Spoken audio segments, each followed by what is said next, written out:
My husband runs a local post office while I work 3 days a week hairdressing from home.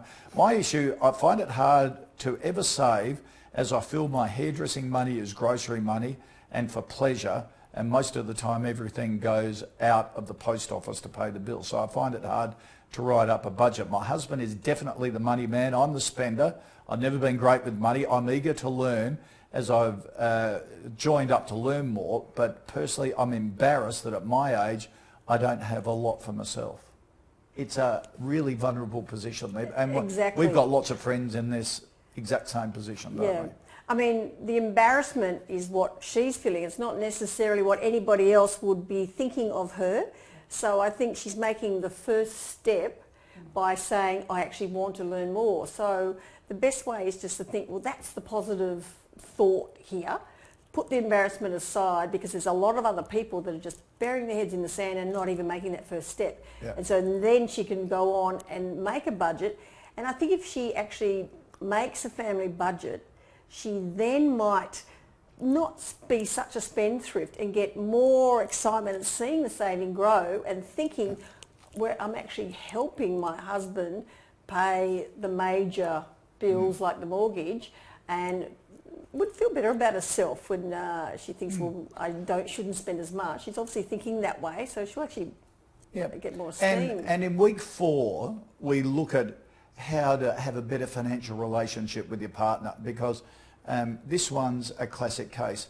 You should be talking more with each other about your money, and you being across what he's doing and him being across more what you're doing. Now, this business of having one partner take control of all the money, I think is incredibly dangerous. It's usually the bloke that does it.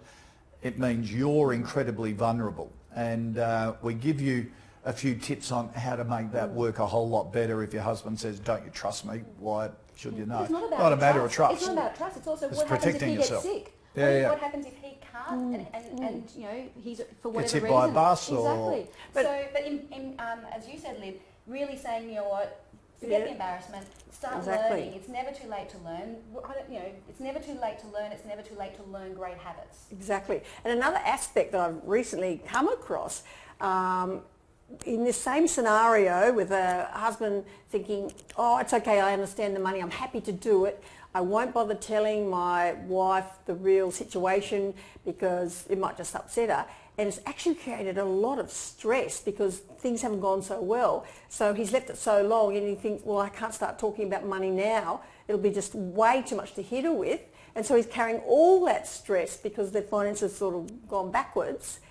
And where do you start? Terribly. Yeah. So you're setting yourself up for trouble down the track. Both sides. So the key is just building a strong financial relationship together, and each sharing. Yes, you can allocate tasks to each other, but you've got to share everything. What I always say is once a month, it's only once a month, sit down together for 15 minutes and just talk about money. Not pay bills, not say, oh, we spent too much there, we spent too much there. It is just sit down, say, okay, what are our goals and dreams about money? How are we going? How we have to adjust our behaviour, all that sort of stuff. Glass of wine and just talk about it as a couple. Rarely do couples sit down and talk about money. It's probably the most important message we could actually give to people, or we'd hope that they would get from doing the makeover.